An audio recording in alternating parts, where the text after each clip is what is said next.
Hello and welcome back to the Sinobubble podcast. I recently came across the term white elephant. If you don't know what that is, a white elephant essentially refers to an object that is more trouble to keep than it is actually worth or than the value that it provides. It doesn't have very many uses and it can be quite difficult to get rid of. The term originates to a custom in Southeast Asia whereby somebody may be gifted a white elephant by the monarch, signalling that they are in favour, but at the same time they were not able to do anything with this white elephant, which they then had to spend a lot of money on to maintain and upkeep. In the modern day, the term white elephant has evolved slightly to mean basically infrastructure projects that are unwieldy and lose a lot of money.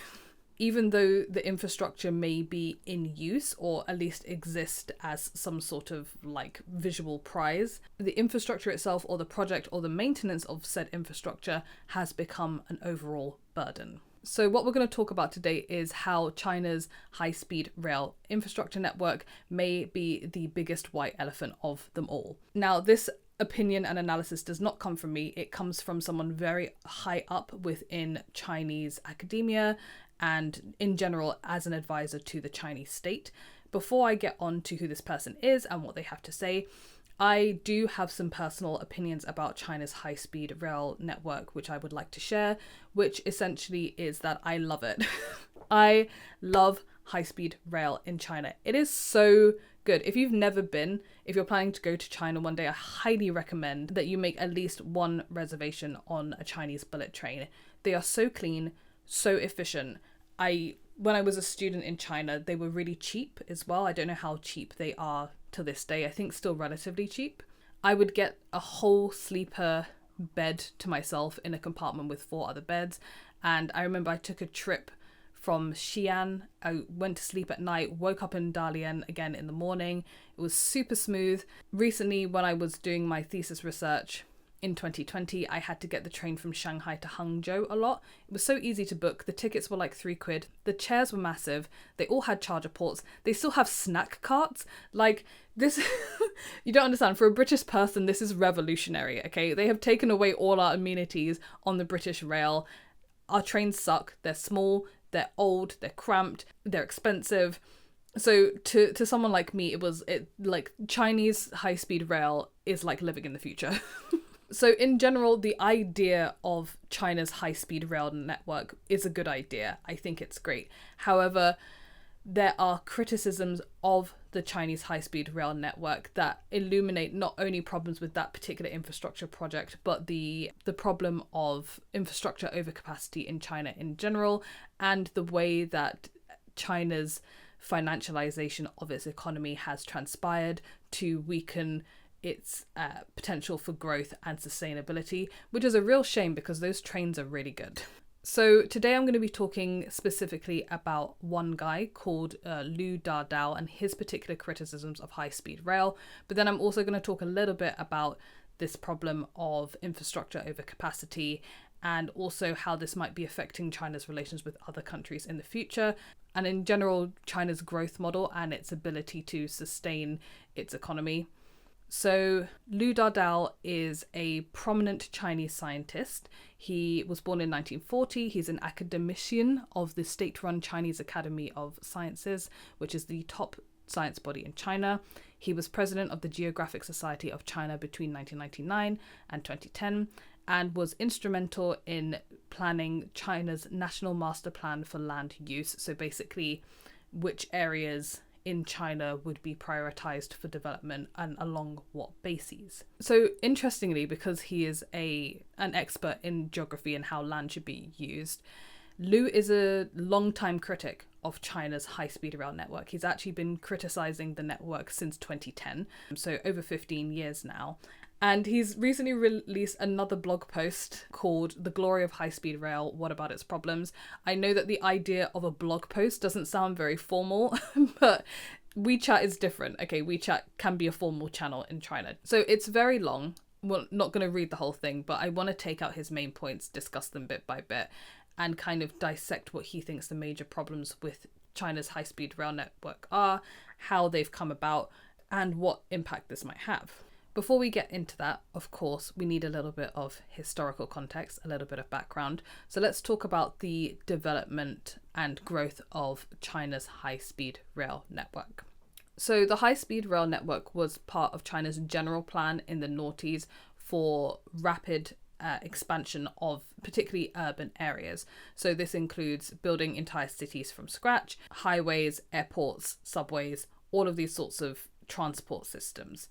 And in 2004, the central government approved the Mid to Long-Term Railway Network Plan, which was a long-term plan ranging up until 2020, which was deciding how the rail network would evolve, and was revised in 2008 as well to sort of update it.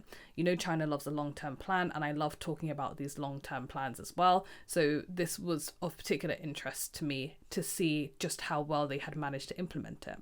So the original plan aimed by 2020 to increase the total rail network from 75,000 to 125,000 kilometres. It includes the construction of 16,000 kilometres of high-speed rail routes, 3 new regional intercity networks, new dedicated coal lines, and substantial double tracking and electrification. It's the world's largest national railway development programme for more than a century. So obviously in 2008, the world went into a recession, but China was like, no, we're not going to do that. Instead, what we're going to do is we are going to continue investing. And so there was this 4 trillion yuan stimulus package that was invested into the economy. And a huge part of that was in developing the high-speed rail network.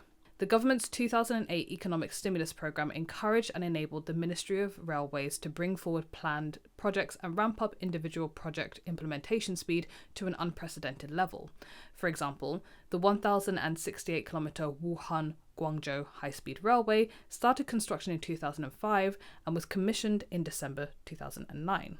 In 2011, China unveiled what it called the 4 vertical, 4 horizontal network line, which was essentially 4 north-south corridors and 4 east-west corridors, which were supposed to connect the entire country together.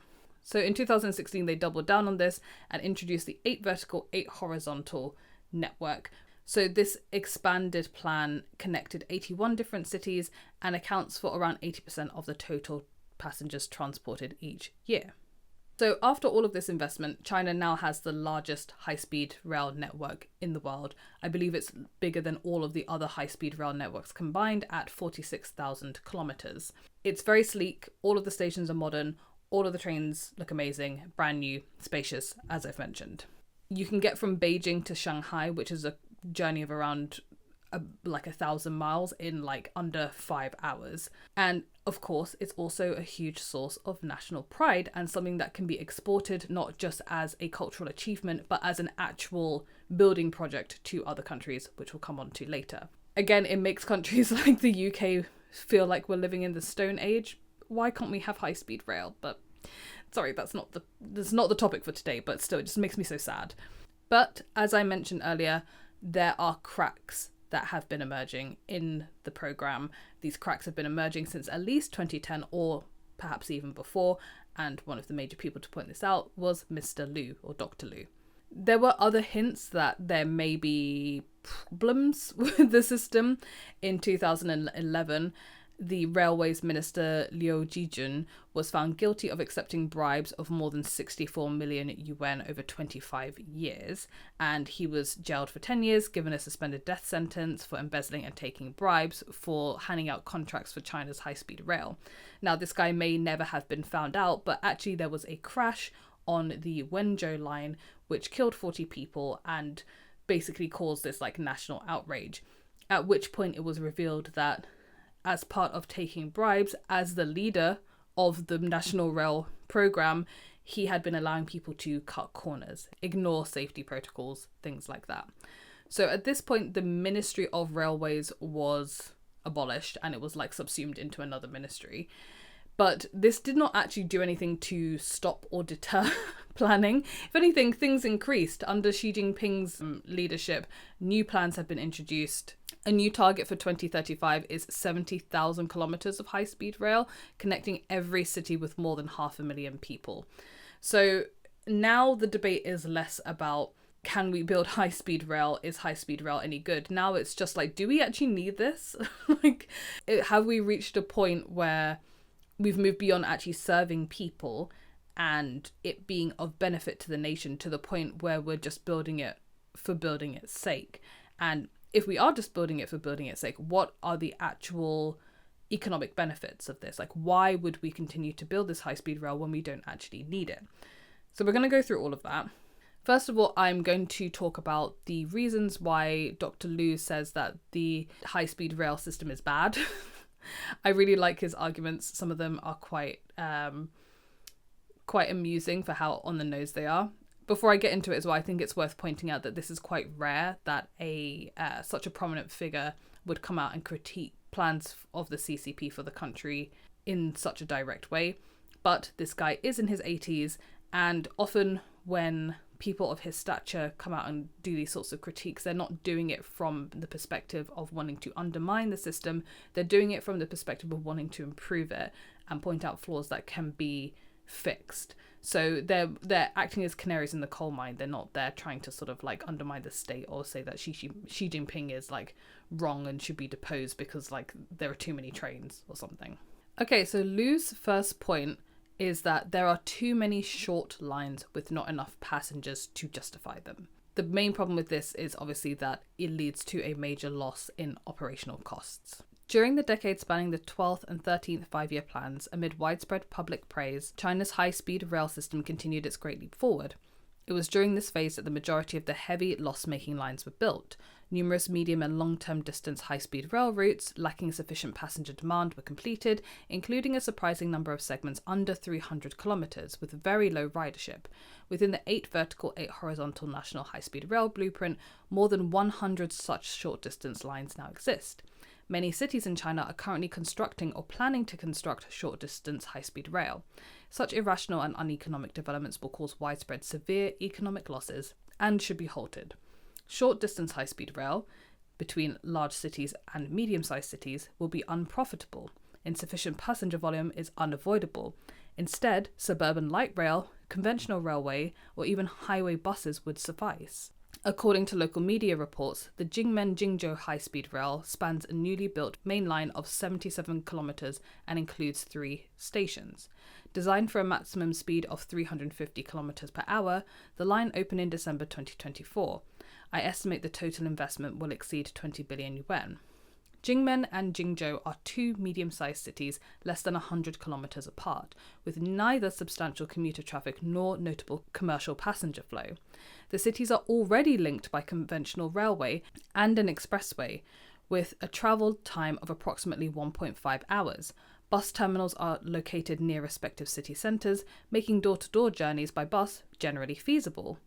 Now, the Jingmen-Jingzhou high-speed rail plan even includes an additional intermediate stop between the 2 cities, meaning that the train, having just accelerated to its designated speed, will have to begin braking within a matter of minutes. Taken together, the line would not attract the necessary passenger volume and is economically unviable. Okay, so put a pin in that point, but for now let's move on to his second point, which is that the stations are just too far from anything. Over the past 2 decades, a significant number of high-speed rail stations in China have been constructed in remote suburban areas, often more than 10 or even 20 kilometres from city centres, and in some cases over 100 kilometres away, frequently situated in sparsely populated mountainous hilly terrain. Local government officials often have their own motivations. Placing the high-speed rail station near a planned new district can help minimise land acquisition disputes, while also bolstering their political credentials. Similarly, professional planning institutions may seek to avoid the complications of urban relocation compensation, reduced investment and construction costs, and pursue their own vision of infrastructure delivered as quickly, efficiently, and economically as possible. What's conspicuously absent from these considerations is prioritization of the needs of ordinary travellers for convenience, affordability, and relief from travel fatigue. Across the country, dozens of high-speed rail stations remain idle, while the number of operating in semi-idle state is difficult to quantify. As some netizens have observed, the construction of high-speed rail stations has become a prime example of excessive and ineffective infrastructure. As an example, Haito High-Speed Rail Station in Danzhou, Hainan, occupies the area of 4,000 square meters, with the station building covering nearly 2,000 square meters, yet it has remained unused for 8 years since its completion. According to official responses, daily passenger traffic at Haito is fewer than 100 people, and opening the station would result in significant operational losses for the railway authority. Remarkably, Danzhou, a county-level compromise of several small towns that were formerly classified as rural areas, has built 3 high-speed rail stations. His third point, which is not only one that I agree with, but is also just really hilarious, is that the stations are too big, which is something that you will definitely notice if you've ever been to one of these train stations before. In recent years, a number of so-called grand and classy high-speed rail stations, along with several major airports, have sprung up across China's megacities. These are imposing structures complete with sweeping facades and plazas that stretch nearly a kilometre. Step inside and you're met with cavernous domes soaring several dozen metres and interior walls lavishly adorned with artistic flourishes. But what exactly are these vast spaces and decorative excesses for? The vast majority of passengers, domestic and international alike, rush through them without a second glance. In what other country are railway stations designed with such theatrical opulence? Which foreign visitor on seeing them would seriously believe that this signals a developed or civilized society? Modernity and civilization are not defined by sheer scale of big engineering products. One example is Baiyun Railway Station in Guangzhou, which has been labelled the largest railway station in Asia and the largest railway station in the world by others. It began construction in 2017 and was completed in 2023. It's part of Guangzhou's railway hub, serving both high-speed rail and conventional trains. The initial impression upon arrival is of sheer scale and visual spectacle. Baiyuan Station covers an area 4 times that of the city's South Railway Station and comprises 7 floors. Its design features include a breathing plaza and a light valley, framed within an architectural theme titled Cloud Mountains and Pearl Waters, Blossoms of a Flourishing Era. The station is expansive and modern with ornamental flourishes, such as 25 petal-shaped decorative walls within the light valley. The roof alone features 12 ribbon-like petals on both east and west sides, 15 inner petals, and 25 outer petals, totaling 104 decorative petal structures. It's quickly been branded a new city landmark. And yet, nearly 2 years after its completion, passenger activity remains scarce, and the station has become the subject of growing criticism among internet users. And his final point is that the idea of new towns, new districts, just new urban life springing up around newly built high-speed rail stations is just myth-making to justify the building of these stations in the first place. Reports suggest that even grander roles are being assigned to Foshan's high-speed rail station, namely to anchor the development of a Foshan West Station new town and use it as the core, and Foshan's Nanhai New District as the main access to establish a Guangdong, Guangxi, Guizhou high-speed rail economic belt cooperation pilot zone. This so-called economic belt would stretch across 3 provinces and regions, linking over a dozen cities along the route, including Nanning, Guilin, Guiyang, and Guangzhou and Foshan. The plan aspires to create a high-quality Pan-Pearl River Delta cooperation platform, promoting cross-regional collaboration in industrial resources, technological innovation, culture, and more in order to achieve mutually beneficial regional cooperation. But this is just pure fantasy, an outright reverie. The joint initiative by Guangdong, Guangxi, and Guizhou to establish a high-speed rail economic belt to chase high-speed rail dividends is, to put it harshly, absurd. Similarly, some local officials have proposed transforming the Hangzhou-Wenzhou high-speed rail into a provincial 1-hour transport circle to spur economic growth. This is equally detached from reality. So there's lots of lost leaders here. This is also not helped by the fact that the entire high-speed rail network in China is about to undergo its maintenance schedule. In 2024, it was reported that by 2023, China's cumulative high-speed rail debt had reached 6 trillion yuan, with only 6 high-speed rail lines nationwide showing some profit. In other words, out of 46,000 kilometers, only 6 lines roughly break even on their annual operating revenues and expenditures. However, this merely covers operating costs for the year and does not account for the initial construction investments.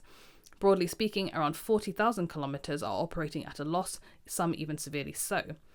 High-speed trains have been delivered on a large scale since 2007. After a decade, these trains are facing aging issues. High-speed rail, designed for speeds of 350 kilometers, may enter a large-scale maintenance period before 2035. Referring to the experience of developed countries, future maintenance and repair costs are expected to account for more than 20% of fixed asset investment. What Lou is basically asking here is, are we really making progress, or are we just pretending? Are we LARPing at this point? Like, why are we doing this? What is the actual reason that we're doing this? We're losing money. Everything is just a pipe dream at this point. So why are we continuing to invest when we've already got not only the high-speed rail that we already need, but we've got other types of transportation that are doing just fine?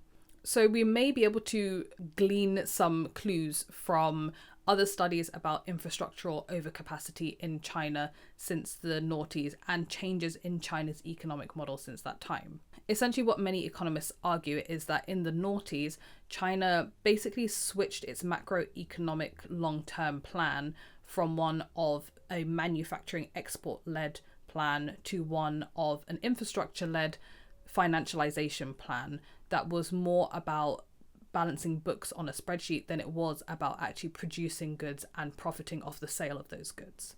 As these authors put it, as the Chinese growth was driven by investment after 2007, its investment was mainly financed by credit expansion. Large amounts of bank credits were channeled to state-owned firms, and large infrastructure products such as roads, railway, airports, power generation and buildings, which all involved land allocation and intermediate inputs. In 2015, the central bank lowered interest rates, and the National Commission of Development and Reform approved additional infrastructure projects of more than 2 trillion yuan. Local officials also seized on the stimulus package and the huge expansion of bank lending to initiate their local projects as rapidly as possible. The injection of huge liquidity quickly financialized the whole Chinese economy. Rapid growing dominance of financial institutions and markets over industrial firms and employees. Monetary factors, deficits, capitals, credits, taxes, rather than goods and services, had become the determinants of allocation of resources. The short-term counter-crisis macroeconomic measure and the consequent series of policies of Chinese central government crafted a new regime of accumulation, where a substantial part of profits were made through financial channels and speculation, rather than through trade and commodity production. Meanwhile, the upgrading of the Chinese real economy, where industrial firms were facing severe problems of declining export market and profitability, was overwhelmed by government spending in domestic infrastructure and bank lending to state-owned firms. So from the economic mumbo-jumbo, we can glean that local financial planners, who are mainly in charge of how China's money actually gets spent, started investing less in industrialization, in manufacturing, and more in these large infrastructure projects. This is a particularly important point to note when you consider the fact that China's political system is very closely tied to its economic system, in that as an individual politician, how you do politically, how quickly you can move up the ranks, what kind of positions you can get, it's very closely tied to the economic successes that you were able to obtain at a local level. Basically, you have to be able to show that you can manage either your prefecture or your city or your province effectively, make sure GDP grows year on year, make sure that profits on the paper look good, line is going up, number of employees, employment rates, whatever, it's going up. So as a local planner, you get to take all the credit if, the GDP growth continues, if it looks like you're doing well, if there's the appearance of growth. At the same time, you also get all the flack if things go wrong. So it's in these people's best interest to make sure it never looks like anything is going wrong, essentially. An expanded state-controlled enterprise yields its state-appointed manager 3 major benefits: high likelihood of promotion based on proven ability to handle bigger things, greater patronage power to build a political base, and more resources to be diverted for personal gains. Equally important is that leaders of local government share the enthusiasm of state-controlled enterprise managers for growth for the 3 same reasons. When Premier Wen Jiabao approved the stimulus program and covered only a third of its cost, he gave permission to these state-controlled enterprises to invest more in order to offset the spending slump in the private sector, and to the state-controlled banks to extend the necessary loans to fund approved projects.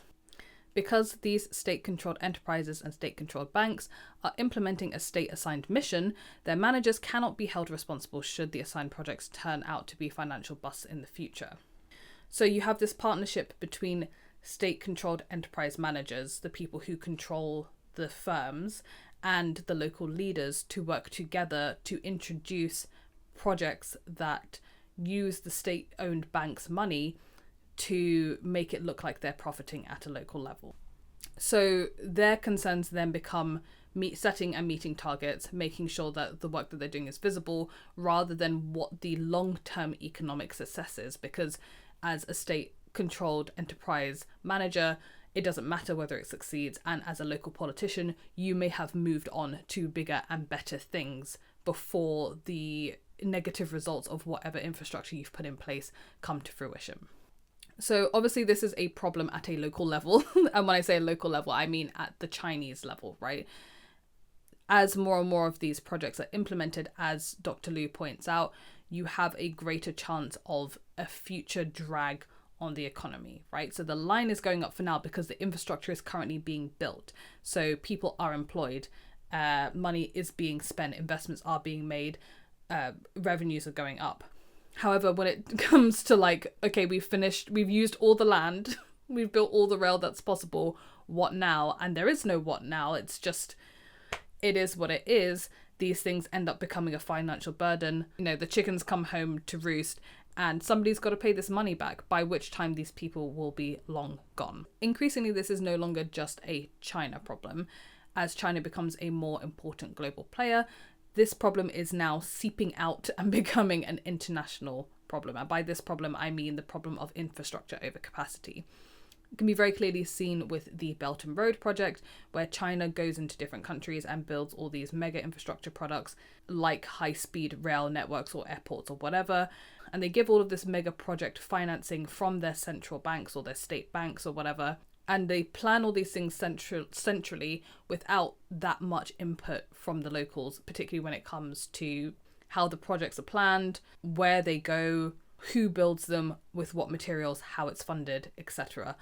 What's left is the burden of repaying the cost of all of this infrastructure back to Chinese banks. So a recent Guardian article highlights the problems of Chinese overproduction. At home, Chinese overcapacity lies at the heart of the destruction of profits, debt management problems, and persistent deflation. The broadest measure of inflation, the GDP deflator, has been falling for 9 quarters as of June 2025, and the fall in the factory gate prices for consumer durables is the biggest since 2008-2009 financial crisis. Abroad, the surge in exports, the other side of the coin of excess domestic capacity, colloquially now referred to as the second China shock, is being met by trade defense measures including tariffs by both the developed economies and an array of middle income and emerging nations such as Brazil and India. The threat posed by low-priced Chinese products to local jobs and communities, de-skilling and premature deindustrialization is ubiquitous. And we're already seeing examples of this creeping up in China's mega infrastructure projects abroad. For example, in Laos, one of the many loans made by China to the country included $480 million for a railway that connected the two countries. And although this is dwarfed by other investments, particularly in power, this loan has contributed to the country's already very serious debt burden, which has meant the government has had to take increasingly drastic measures to keep the economy afloat. The Lao government is seeking to manage the crisis through a range of measures. To stabilise the currency, the authorities have imposed foreign exchange controls and tightened monetary policy. Unable to raise fresh foreign capital to help meet impending debt service payments, the government has resorted to borrowing domestically, selling state assets, increasing tax revenues, and imposing harsh budget cuts. This sounds so much like austerity in the UK, that is crazy.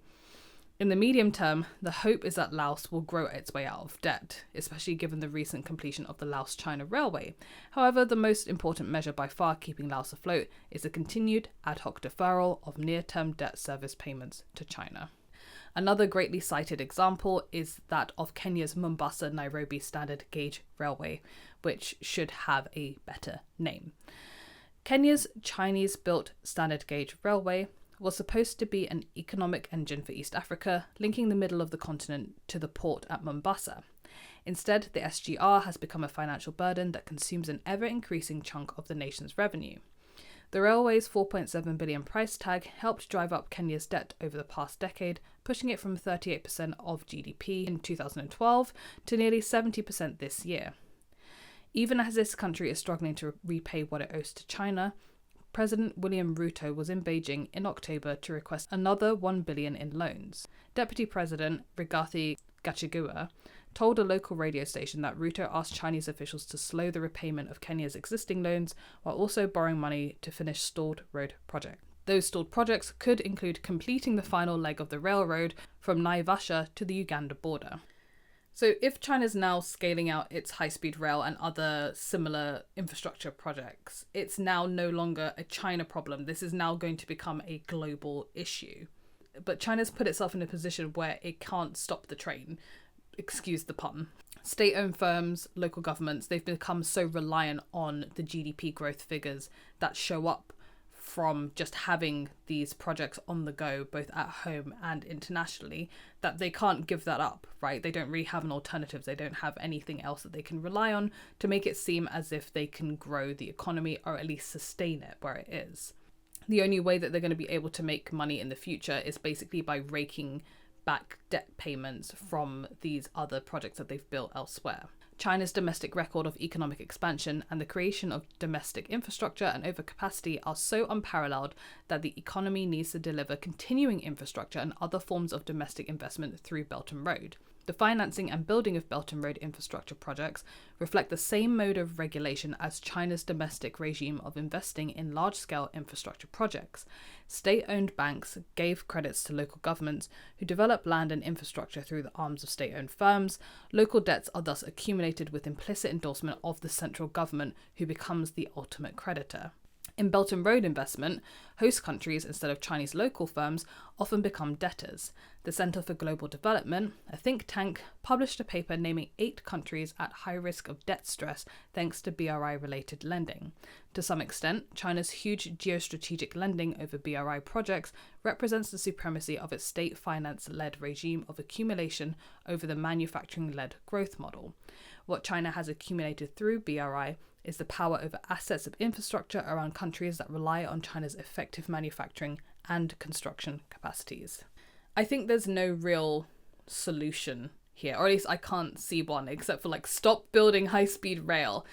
It seems really obvious on paper, but when you think about the number of countries that need new infrastructure, the fact that China can actually supply this, and the fact that China has adopted the same growth model as the rest of the world, which is that of exponential growth. Line must grow up. We must always be seen to be growing. We cannot stagnate, because then that creates other problems. Then in this situation, there is no real solution other than to keep building. And like we've said, the fallout from this isn't going to be today, tomorrow, next week, next year. It's going to be in the coming decades, when a lot of these people have moved on to other things.